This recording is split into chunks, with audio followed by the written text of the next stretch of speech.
Good evening, everyone. Good evening, Jai Hind, and welcome to Khan Global Studies. So, I hope I am properly audible and visible to all of you.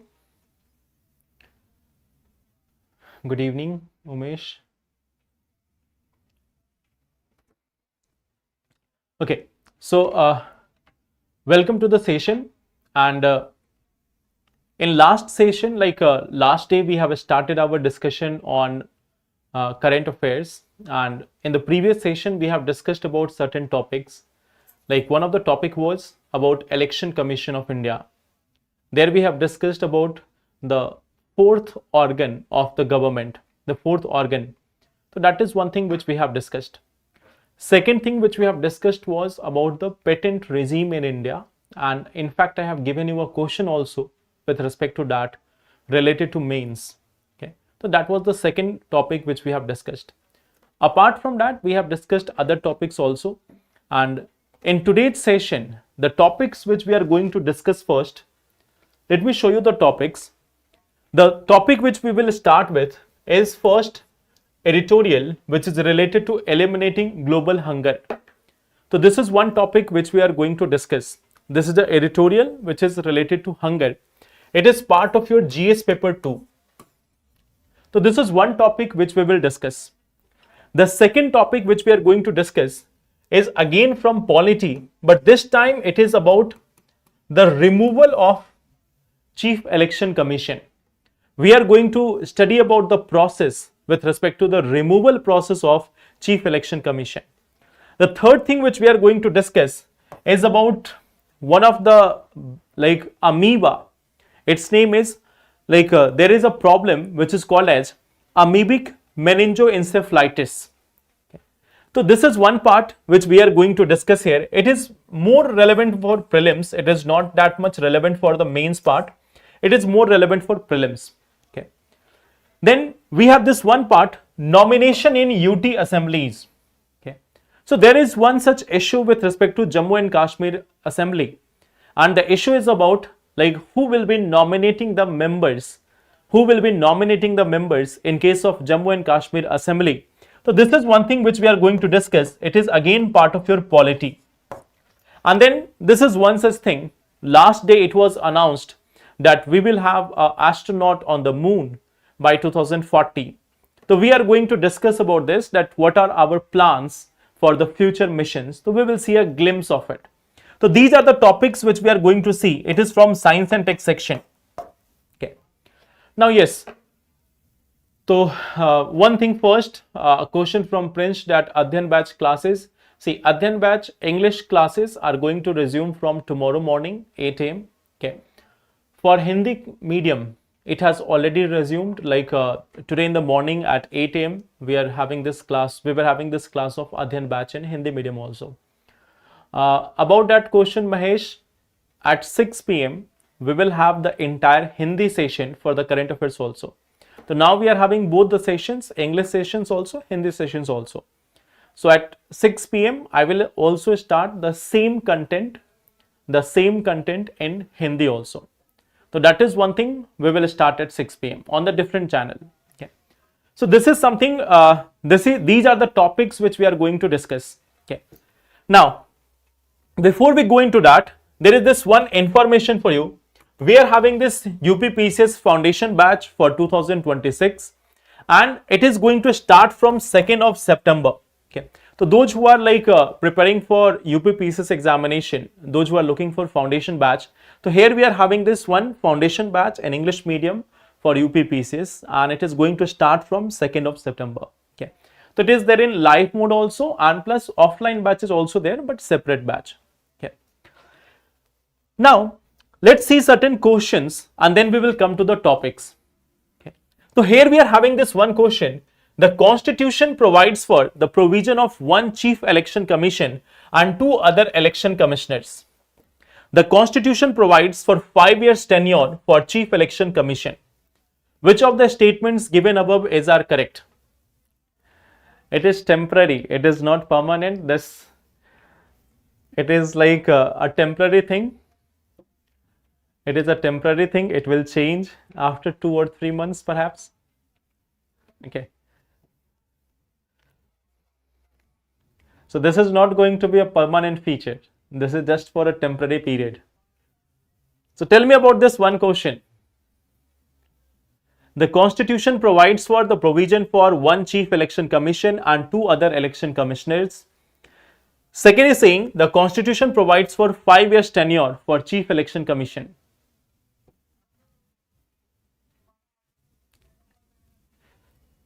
Yes. So if we look at this, yes, of course, the Constitution is not providing any such thing. Constitution is simply leaving it. Constitution is simply leaving it to the president, that from time to time the president may fix the number of the other election commissioners in the case of India. Okay.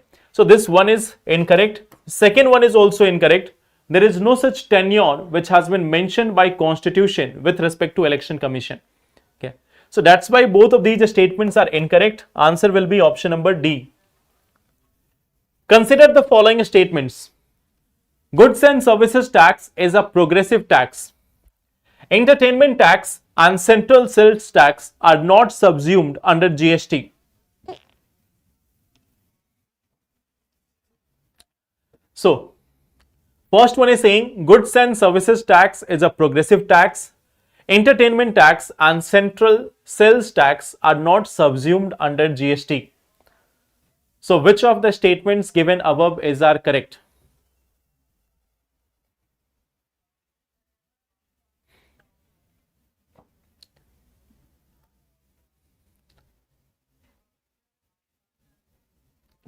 What will be the answer for this question?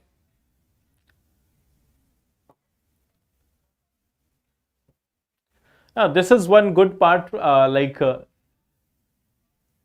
in this batch, I have seen that many of the questions which most of the people give incorrect answer in this batch, especially in your sessions. I find that even if I am setting a little bit tough questions also, still most of you are able to answer it correctly. So yes, that is correct. It is not a progressive tax, it is a regressive tax. It is an indirect tax, a regressive one. And what we see that entertainment tax as well as central sales tax are subsumed under GST. So this is also incorrect. The answer here will be neither one nor two. Okay. If we look at the taxes which have been subsumed here, we have the central excise duty, additional excise duty, we have service tax, additional custom duty, commonly known as countervailing duty, and a special additional duty of customs. Okay. So these were the union taxes. These were the union taxes which have been subsumed. Okay. Apart from this, we have other taxes like the value added tax, entertainment tax, central sales tax, okay, octroi and entry tax, purchase tax, luxury tax, even taxes on lottery, betting and gambling. They have also been subsumed under GST. Okay. So they have been subsumed under GST. All these things have been subsumed. Okay. Now, the third question.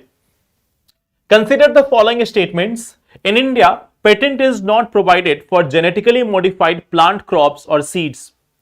An Indian patent is only valid within the geographical boundaries of India. So, which of the statements given above are correct? So, here we are having first statement. In India, patent is not provided for genetically modified plant crops or seeds. An Indian patent is only valid within the geographical boundaries of India. This is question number 3.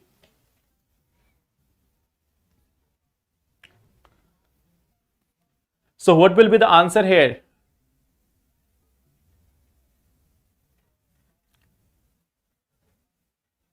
C option, D option, okay.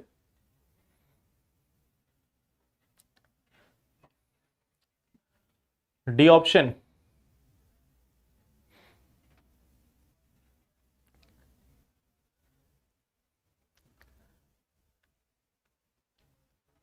So, tough question. D option, okay. Now, if we look at this one question, here you will see this one thing. In India, patent is not provided for genetically modified plant crops or seeds. That one is correct. Okay.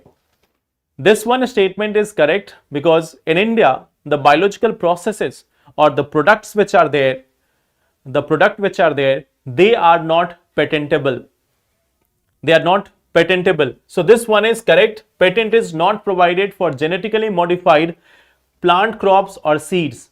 Second thing is, an Indian patent is only valid within the geographical boundaries of India. This second statement is also correct. This second statement is also correct. The patents are valid only within the geographical boundary of India. So that's why here the answer will be option number C, that is both 1 and 2. So remember this one part. First, last day I told you this one thing, that patents are not allowed for plant or biological forms in India. So any such genetically modified crops or seeds, they are also not allowed to be patented. You can patent the genes which are there. Some of the genes, they can be patented, but there will not be patenting for the crops or the seeds which are there. At the same time, an Indian patent is only valid within the geographical boundaries of India. So that is one part. Now last day I have also given you this one question. What is the present world scenario of intellectual property right with respect to life materials? And second part was this, that although India is second in the world to file patents, still only a few have been commercialized. Explain the reasons behind this less commercialization. So anyone, have you attempted to write this one answer? Have you attempted to write this one?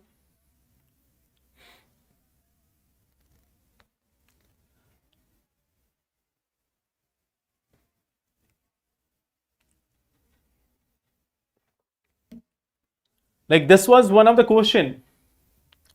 See, here it is saying, like first part is simple. What is the present world scenario of intellectual property rights with respect to life materials? Okay. First part is simple, that you have to give a overview of how different countries are treating the life materials. In some of the Western countries, they allow the life materials to be patented also. For example, in US and other countries, the living materials can also be patented. For example, they have got patents of basmati rice, they have got patents of GM crops and many other things. But when we talk about the in developing nations, or especially when we talk about in context of India, what we see that the living materials are not allowed to be patented. So you can show a contrast between the different parts of the world. That is first part of question. Second part was this, that why we are having lesser commercialization. Why we are having lesser commercialization for the patents. First thing is, like if we talk about the regions, that why we are having lesser commercialization of patents. One of the major part is the lack of linkage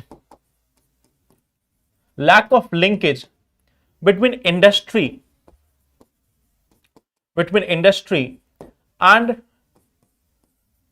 academia. Okay. So that is one of the major reasons. There is a lack of linkage between the academies and the industries, means institutions and industries. While institutions are going for most of the patents, the industry is not picking it up. Okay. Then it is supply based patent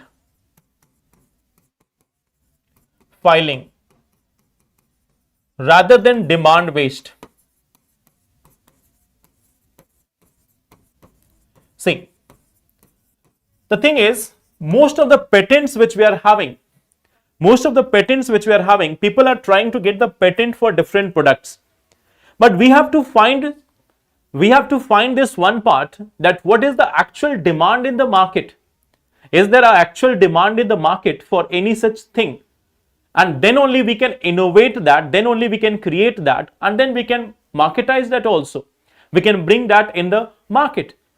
So that is the second part. We are creating innovation, but those innovations, they should be in demand.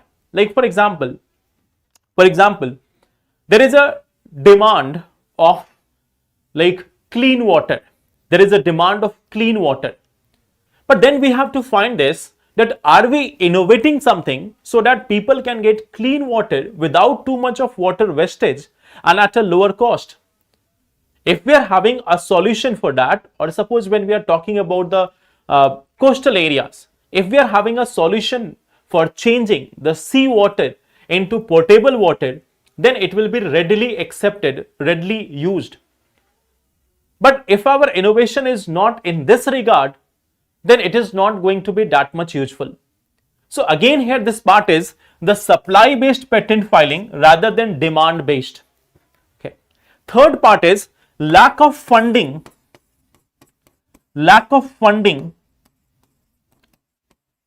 for commercialization. Even if there are some innovations, they need the funding for commercialization. And in India, we don't have that much rich culture of angel investor or venture capital. Although some of them are emerging now, but then again, it's not like so much of, there is no so much of like support for the patents or for the new products. Okay. Then there is another part, there is a tough competition.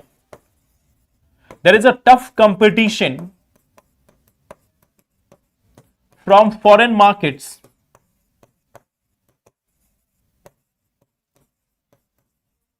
Like various products which are coming. You know that patents are valid only within the geographical boundary of India. Now suppose some innovation is being done. Then in other countries, that thing can be manufactured and sold back in India. So that is one thing, that through various routes, there is tough competition for even the innovated products. So that is also one of the challenge. Then we have another part, like why the patents are not getting commercialized. There is another challenge, that many of them are quite outdated or many of them are not very much useful. Okay. So utility of the innovation.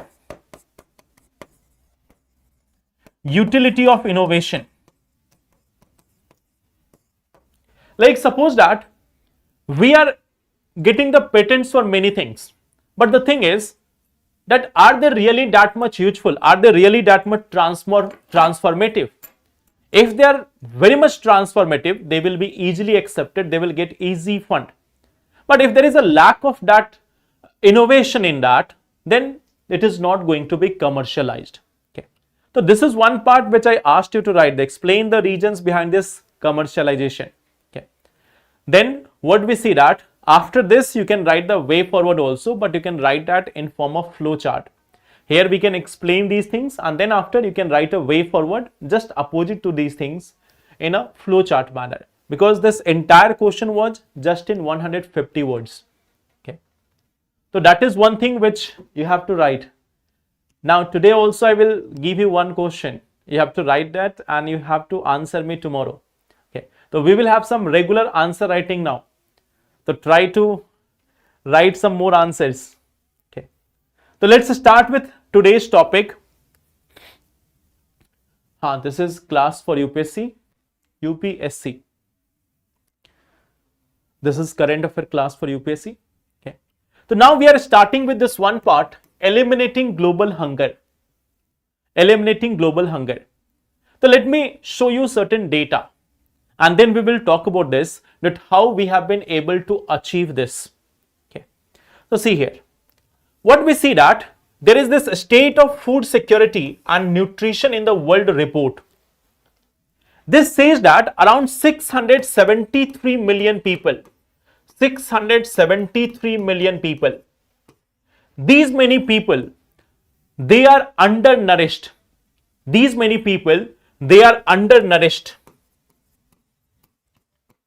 They are in the state of undernourishment.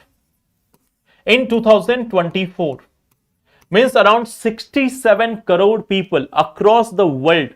It is not for India, across the world, it is 67 crore people who are undernourished. But again, there is one good part, that if we compare with the previous figure, like that of 2023, we see that there is a reduction here. Earlier it was 688, now it is 673. So around 15 million people, they have come out of this undernourishment zone. Okay. Now what we also see that, like in 2018, this is now accounting for 8.2% of world population. In 2018, it was only 7.3% who were undernourished.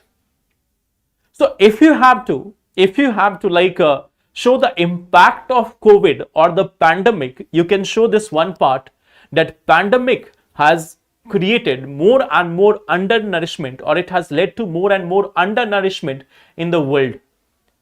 Okay. So this is one part, that these many people are undernourished in the world right now. But this is the global data. If we talk about with respect to India, okay, so we have this national sample survey data, and it is showing that in 2022,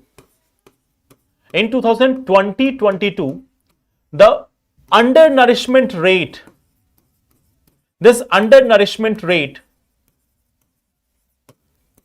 this rate was around 14%, 14.3%. Now this rate has come down to just 12% in 2022-24. Okay. So it is about, like, in 2022-24, it has come down to 12%. It means we have a reduction of 2%. In the last 2 years, we have a reduction of 2%. Like, we have provided more and more nutrition to 2% of the population, and 2% of Indian population means near about 3 crore people. 2% of Indian population is around 3 crore people. Okay, so these many people have been pulled out of undernutrition zone. They have got proper nutrition in the recent times. We have been pulling many people out of these undernourishment. Now the question is, how we have been able to do this? How we have been able to make sure that these people have come out of undernourishment? What steps have been taken? See, we have gone for reforms in public distribution system. We have gone for this reforms with change in the public distribution system. What type of changes were there? Changes were there with respect to digitalization. Digitalization. How digitalization has helped? This has prevented the leakage. It has been preventing leakage. Like this corruption and everything, it has been down because of digitalization. Then we see that there is also one part, Aadhaar enabled targeting. So it is reaching more and more actual beneficiaries. We have been able to target the actual beneficiaries. Okay. We have been able to target actual beneficiaries. So that is also one part. The third portion is we have a real-time inventory tracking also. Again, this is something which is preventing the leakage. We are also having this electronic point of sale system. So both of these things, if you look at this, all these three things, they are like controlling corruption.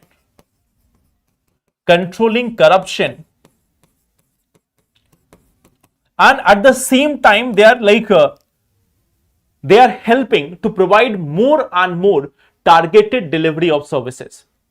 So this is providing targeted delivery of services.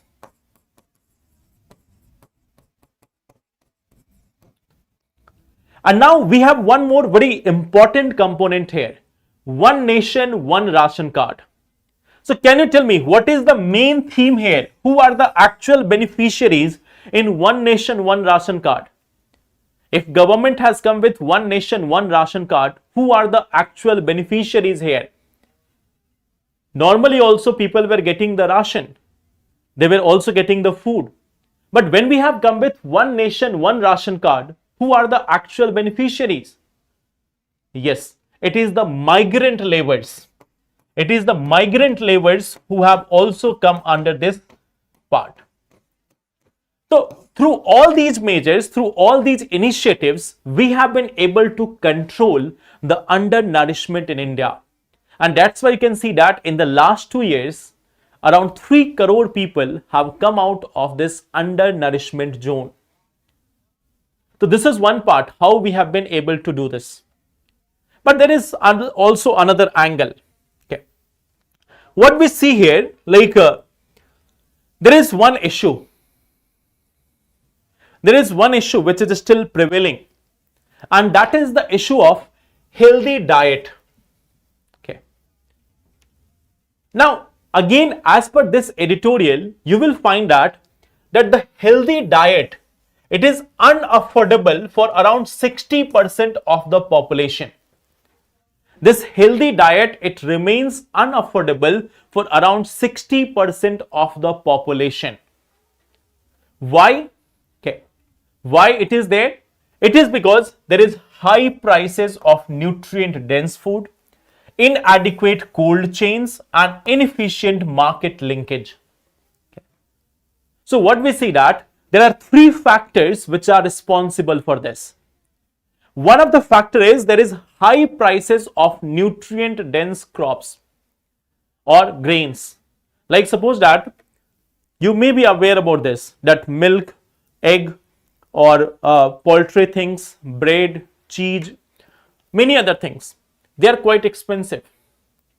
They are quite expensive. They are not in like they are not affordable by a large section of population.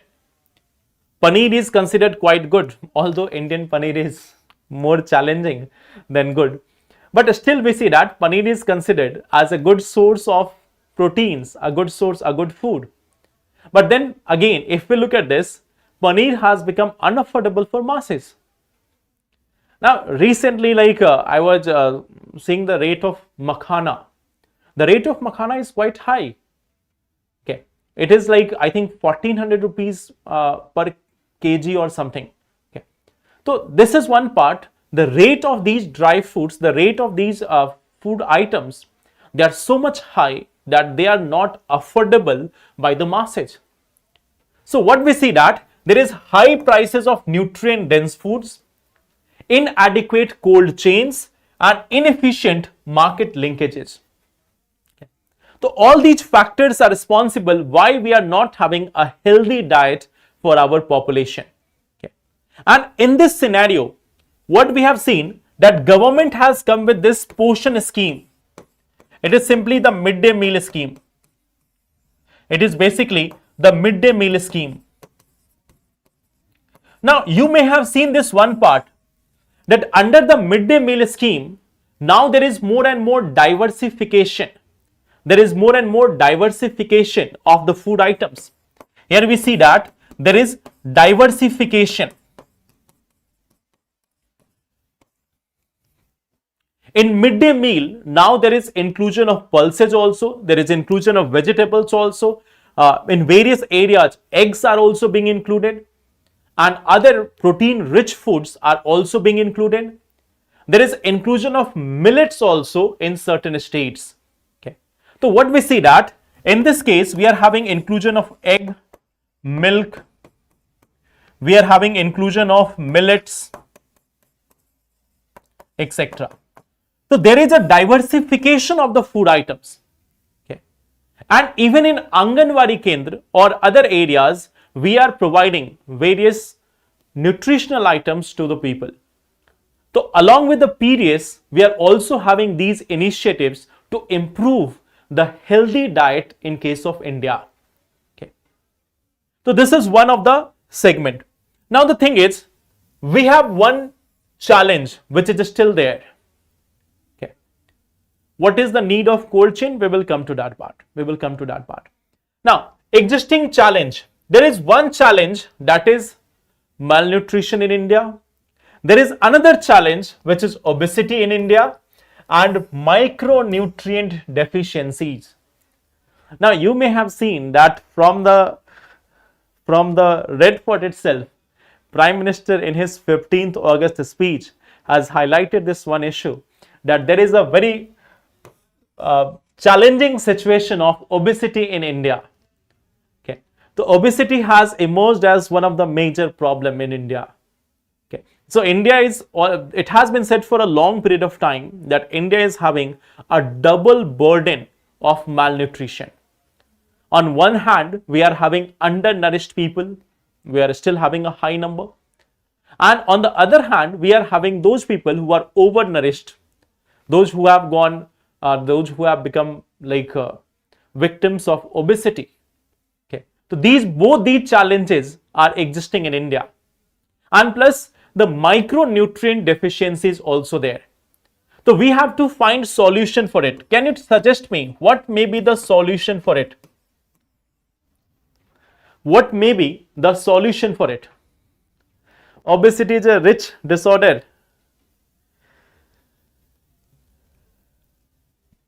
See, it is not that much of a rich disorder. Obesity is the disorder for, you can say, the middle class. Okay. Why the problem for middle class? Because those who are rich, they are having access to very quality food items. Majority of them, they are having access to quality food items. Plus at the same time, they have so many health experts around them.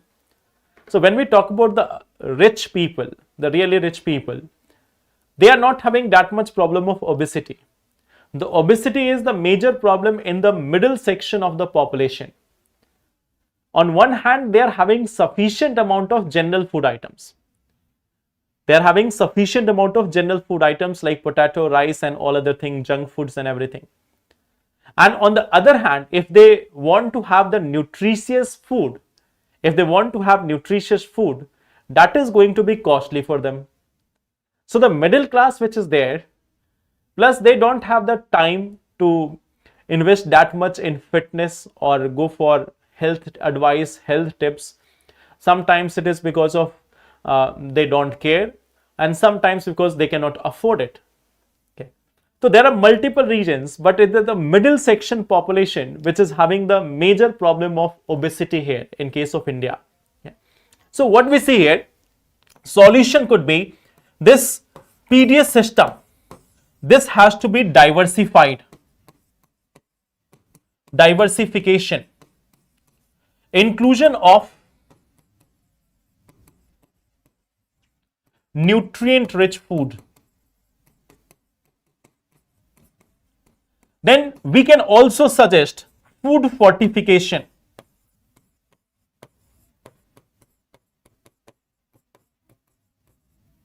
We can also include food fortification. Okay. Then we can also include awareness about healthy lifestyle. Awareness about healthy lifestyle.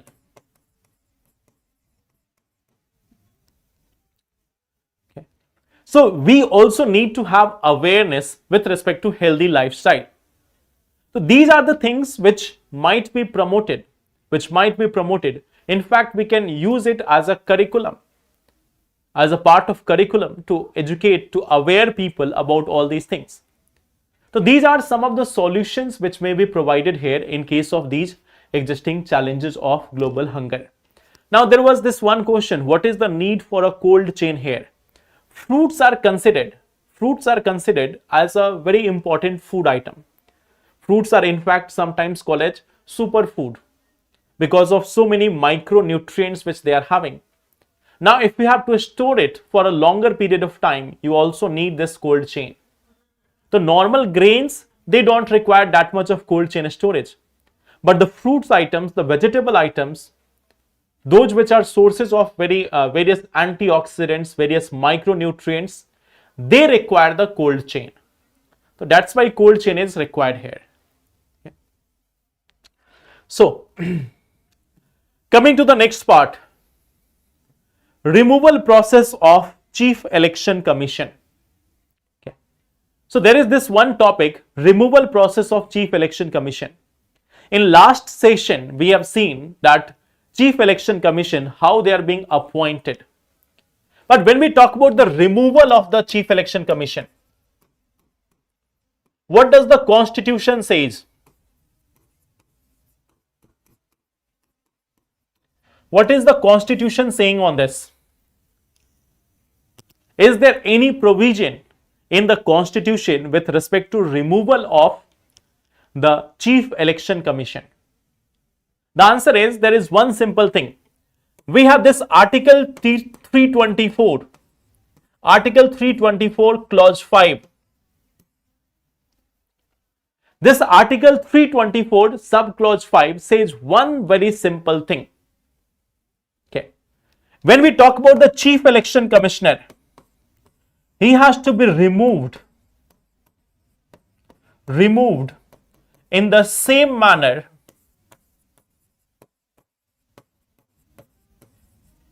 as the judge of a high court.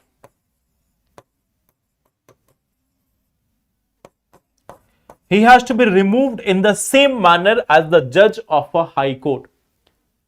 So the constitution says only this one part, that he has to be removed in the same manner as the judge of a high court. Okay. Now, at the same time, for election commissioner, this is for the Chief Election Commissioner. But when we talk about the election commissioner, here the simple thing is that they can be removed. They can be removed from their post just on the advice of Chief Election Commissioner. Okay. So they can be removed on advice of Chief Election Commissioner. So there is a challenge here.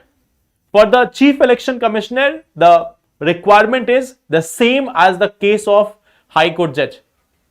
But in case of election commissioners, we see that it is simply that President can remove the election commissioners on the advice of Chief Election Commissioner, as simple as that. So that is the removal process for election commissioners and Chief Election Commissioner as per Article 324 Subclause 5. Okay. Now here, when we talk about the judge process, how it is being done. If we have to remove a judge of a Supreme Court, if we are talking about the judge of the Supreme Court, how they are being removed. So what we see that there is a motion. There is a motion which has to be introduced. This motion requires support of 50 MPs from Rajya Sabha or 100 MPs in Lok Sabha. So there can be 50 MPs in Rajya Sabha or 100 MPs in Lok Sabha. So minimum support of this is required. So once the motion is accepted, now it depends on the speaker. Okay. Now it depends on the chairperson of the house. If accepted by chairperson,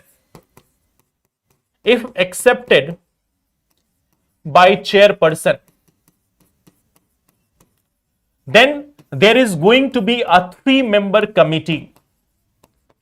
There is going to be a 3-member committee.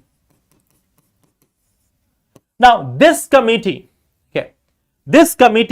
finds, so then what will happen that, after this one part, if the committee finds the person to be guilty, if the committee finds the person to be guilty, then after this, the matter will be taken up in the case of Rajya Sabha or Lok Sabha, as the case may be.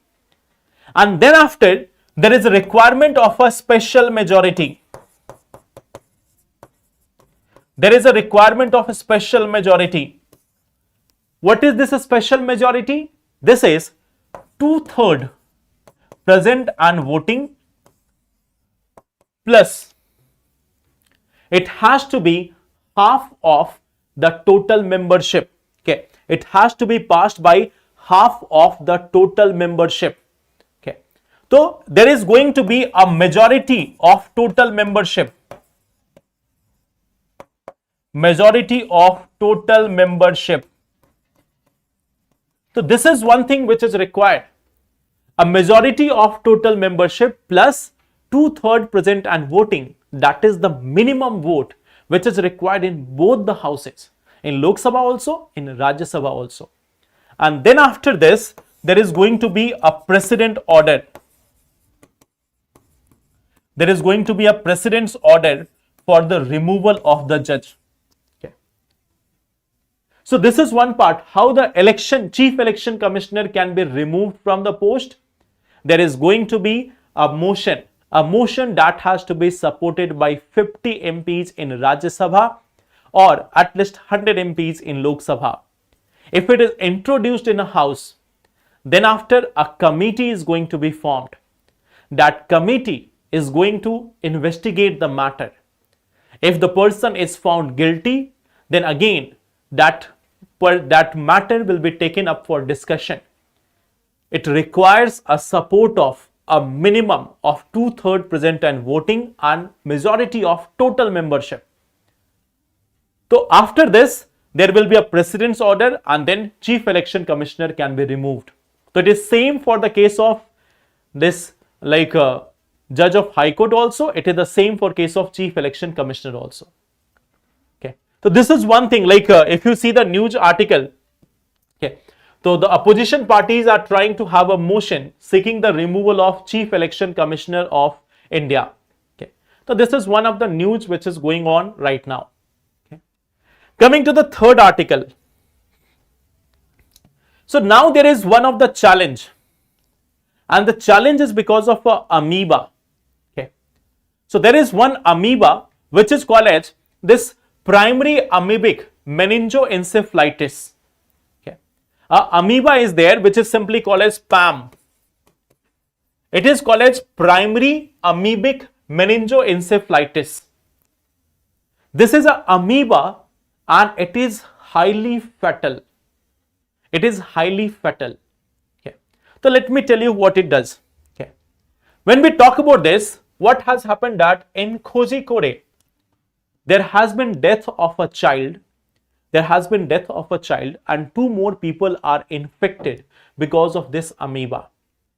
So how does this come? How does this infect? Let us try to see that part. Okay. When we talk about this one, it is caused by a amoeba, the name of which is Naegleria fowleri. It is a free living amoeba. It is caused by the amoeba, the name is Naegleria fowleri. Okay. And in this case, the fatality rate, means the chances of death, is as high as 75%. There's just 75%, even higher chance of death of the person. So that is very much like a harmful amoeba.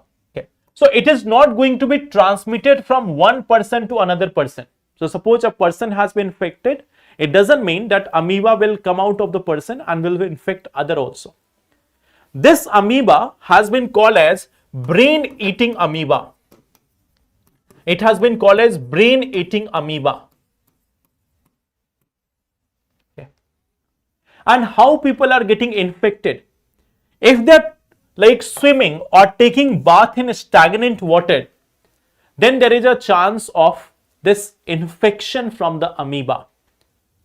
So what has been seen that those people who have been infected, it has been seen that they have taken bath in a stagnant water in a pond which was having amoeba's contamination, and that amoeba entered their body through their nostrils, through their nose, and it has entered their brain. So there has been death of a 9-year-old child also, and 2 more people are infected because of this amoeba. So this is one thing what we see, that it is entering through the nose and sometimes even through ear as well. It can enter through the nose or even it can enter through the ear. And when it is entering there, it is impacting the nervous system, it is impacting the brain of the person. It is simply destroying it, causing the death of the person. So it is highly infectious, highly challenging, especially the children are more vulnerable.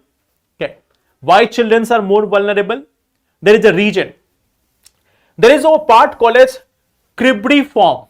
Okay. So this is one part, cribriform plate, which is separating their nasal cavity and the skull. And in case of children, it is not so much developed, or it is porous. Porous means something can easily pass through it. So as as a result, what we see that children are more vulnerable to this amoeba as compared to adult population. Okay. So this is one part, like even through the eardrum, there is also a chance of having this infection. Okay. And once the person is getting infected, within 5 to 10 days, it may become quite severe. The person will not be the person will feel so much lethargic.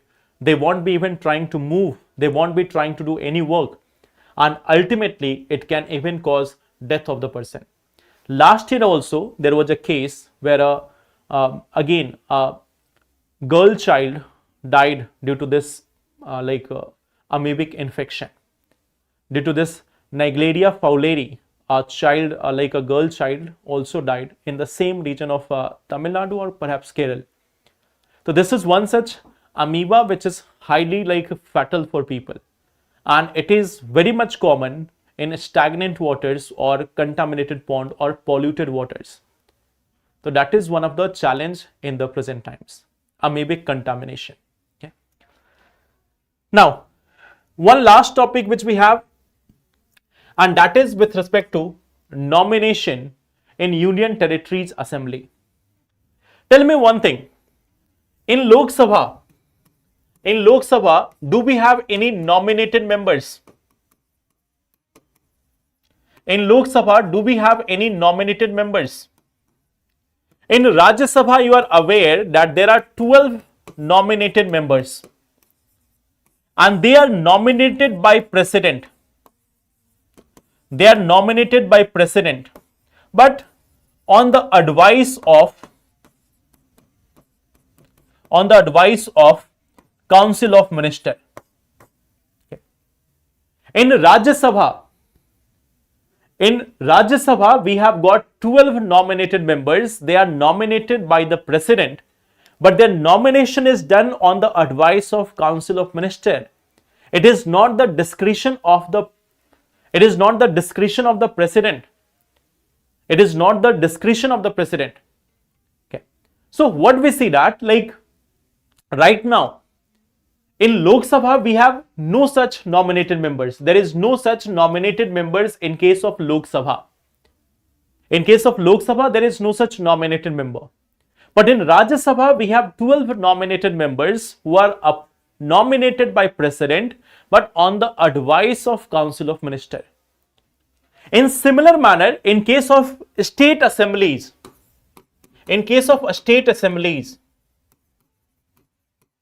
now what we see that there is one thing called as Legislative Council. There is one thing called as Legislative Council. Here around 1/6 members, they are also nominated. And these nominated members are basically again nominated by the governor. They are nominated by the governor. But here also, there is the Council of Ministers in the state which is suggesting for this nomination. Okay. So it is also being done on the advice of Council of Ministers. Okay. So now this is one part, that how they are getting nominated. Now here we have another part. We have one thing called as Puducherry.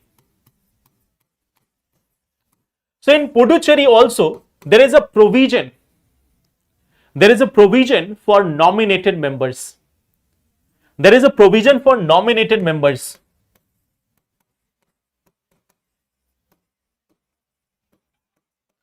So this is a union territory. So now tell me about this one part. In the case of Puducherry, who will be nominating these members? Will it be done like on the advice of Council of Ministers, with advice or without advice?